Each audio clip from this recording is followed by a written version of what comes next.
क्या आप उन लोगों में से हैं जो इंजीनियरिंग परस्यू करना चाहते हैं लेकिन कोर्स कंप्लीशन के बाद टीसीएस, विप्रो एंड एक्सेंचर जैसी कंपनीज नहीं बल्कि गवर्नमेंट जॉब्स टारगेट कर रहे हैं?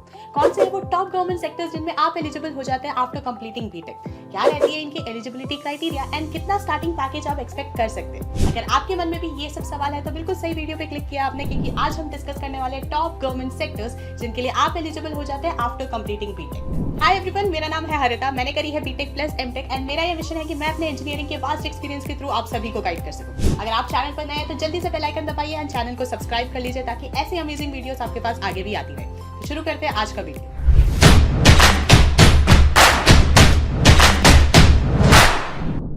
To get free career counseling, check the link in description box and pin the comment below.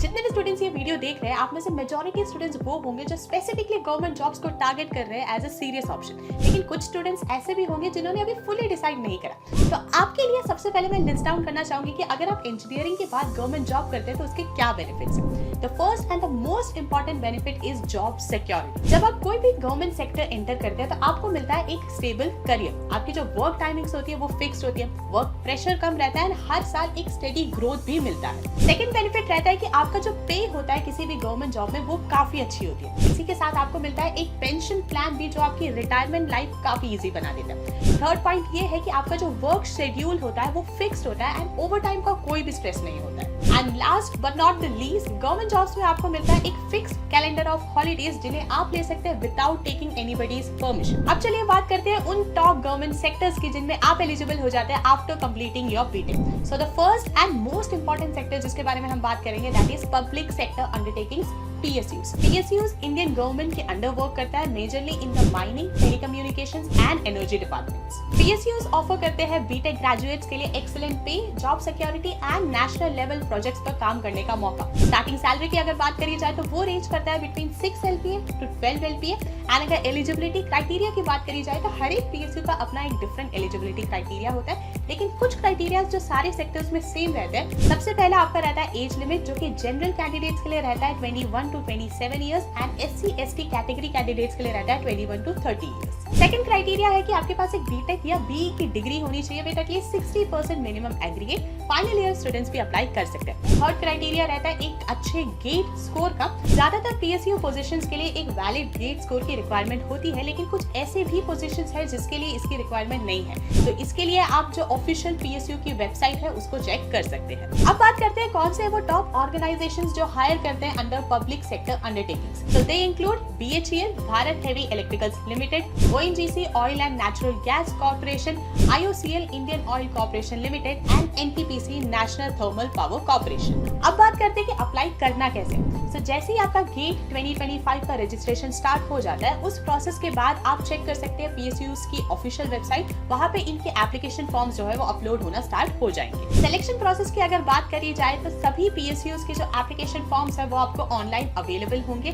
Gate 2025 का रजिस्ट्रेशन नंबर यूज करके आप इन फॉर्म्स में अप्लाई कर सकते हैं। जो जनरल कैंडिडेट्स हैं उनके लिए एक नॉमिनल रजिस्ट्रेशन फी रहेगा, लेकिन जो SC/ST कैटेगरी कैंडिडेट्स हैं आपके लिए कोई भी फी नहीं रहेगा। गेट 2025 के रिजल्ट्स के बेसिस पर कैंडिडेट्स को शॉर्टलिस्ट करा जाता है एंड एक रिटन एग्जाम के लिए बुलाया जाता है। ध्यान रखिए कि ये जो रिटन एग्जाम है ये सिर्फ और सिर्फ कुछ PSU सेक्टर्स के लिए ही एप्लीकेबल है। रिटन एग्जाम के बाद एक GD एंड पर्सनल इंटरव्यू का राउंड भी कंडक्ट कराया जाएगा। सेकंड सेक्टर जिसके बारे में हम बात करेंगे that is civil services. Engineering के बाद सिविल सर्विसेज भी एक काफी फ्रूटफुल ऑप्शन हो सकता है। इंजीनियर्स अपने टेक्निकल नॉलेज के through administrative duties, infrastructure development and policy making में अपना यूनिक कंट्रीब्यूशन दे सकते हैं। स्टार्टिंग सैलरी की अगर बात करी जाए तो वो रेंज करता है between 7 LPA to 10 LPA and top organisation जो कैंडिडेट्स को इस सेक्टर में हायर करती है that is UPSC, union public service commission. Application process की अगर बात करी जाए तो आपको ऑनलाइन UPSC के वेबसाइट पर एप्लीकेशन फॉर्म्स अवेलेबल होंगे एंड अगर सिलेक्शन प्रोसेस की बात करी जाए तो 3 राउंड्स होते हैं आपके,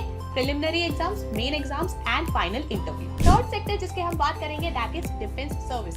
अगर आप अपने इंजीनियरिंग करियर के साथ साथ अपने देश की भी सेवा करना चाहते हैं तो डिफेंस सर्विसेज आपके लिए बेस्ट ऑप्शन हो सकता है, जिसके थ्रू आप Indian army, Indian navy and Indian air force में टेक्निकल जॉब्स में एंट्री ले सकते हैं। स्टार्टिंग सैलरी की अगर बात करी जाए तो वो रेंज करता है between 7 LPA to 9 LPA and अगर एलिजिबिलिटी क्राइटेरिया की बात करें तो बीटेक ग्रेजुएट्स एंट्री ले सकते हैं through technical graduate course and university entry scheme. Army, navy and air force की जो स्पेसिफिक एलिजिबिलिटी क्राइटेरिया है वो थोड़ी डिफर करती है, लेकिन कुछ कॉमन एलिजिबिलिटी क्राइटेरिया जो है सबसे पहला रहता है आपका एज लिमिट, जो कि रेंज करनी चाहिए बिटवीन 19 to 25 ईयर्स। सेकंड है आपके पास एक बी या बीटेक की डिग्री होनी चाहिए, या फिर अगर आप एक फाइनल ईयर कैंडिडेट है तो आप भी अप्लाई कर सकते हैं। इसके अलावा जो भी स्पेसिफिक एलिजिबिलिटी क्राइटेरिया है वो आप ऑफिशियल वेबसाइट पर चेक कर सकते हैं। अब बात आती है कि अप्लाई करना कैसे।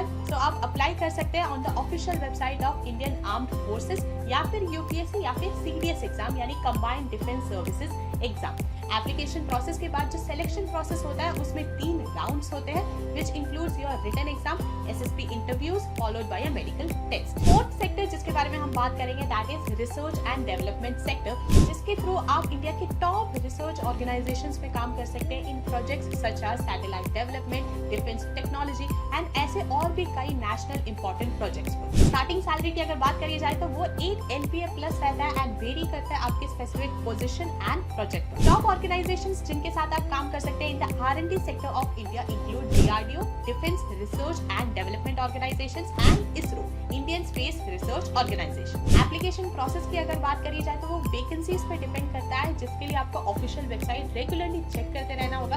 एंड ध्यान रखिए कि कुछ पोजीशंस के लिए गेट स्कोर की भी रिक्वायरमेंट होती है। जो सिलेक्शन प्रोसेस होता है उसमें 2 राउंड्स होते हैं। जो पहला राउंड होता है वो आपका रिटन एग्जाम होता है, देन आपका इंटरव्यू राउंड होता है एंड यहाँ पे टेक्निकल एक्सपर्टीज पर काफी ज्यादा एम्फेसिस रहता है। फिफ्थ एंड लास्ट सेक्टर जिसके बारे में हम बात करेंगे that is railway engineering services. Indian railways भी बीटेक ग्रेजुएट्स के लिए काफी रेप्यूटेड जॉब्स ऑफर करता है, जैसे junior engineer, section engineer etcetera. जो आपकी स्टार्टिंग सैलरी रहती है वो रेंज करती है between 4 LPA to 8 LPA। And अगर एलिजिबिलिटी क्राइटेरिया की बात करें तो आपके पास एक वैलिड बी या फिर बीटेक डिग्री होनी चाहिए with at least 55% minimum aggregate. And अगर आप एक फाइनल ईयर स्टूडेंट है तो आप भी अप्लाई कर सकते हो। इस सेक्टर में आपका टॉप रिक्रूटर रहता है रेलवे रिक्रूटमेंट बोर्ड यानी RRB। एंड अगर बात करी जाए कि अप्लाई करना कैसे है तो ये डिपेंड करता है ऑन वैकेंसीज। जैसे ही कोई वैकेंसी निकलती है तो उसका नोटिस जो है ऑफिशियल वेबसाइट पर आ जाता है, तो आपको रेगुलरली ऑफिशियल वेबसाइट चेक करते रहना होगा। सिलेक्शन प्रोसेस की अगर बात करी जाए तो हर एक इंजीनियरिंग डिसिप्लिन के लिए एक स्पेसिफिक कॉम्पिटिटिव एग्जाम होता है which is followed by a medical test. तो स्टूडेंट्स ये थे वो टॉप गवर्नमेंट सेक्टर्स जिनके लिए आप एलिजिबल हो जाते हैं आफ्टर कंप्लीटिंग बीटेक। इन सभी गवर्नमेंट जॉब्स में ना केवल आपको मिलता है एक stable and secure career, but साथ ही साथ आपको मिलता है मौका to utilise your engineering skills in an impactful manner. अगर आपने अभी भी चैनल को सब्सक्राइब नहीं करा है तो जल्दी से बेल आइकन दबाइए एंड चैनल को सब्सक्राइब कर लीजिए। अगर आपके कोई भी डाउट्स, कोई भी क्वारीज है तो उन्हें कमेंट बॉक्स में जरूर ड्रॉप करिए। मिलते हैं नेक्स्ट वीडियो में, तब तक stay safe, stay healthy and keep hustling.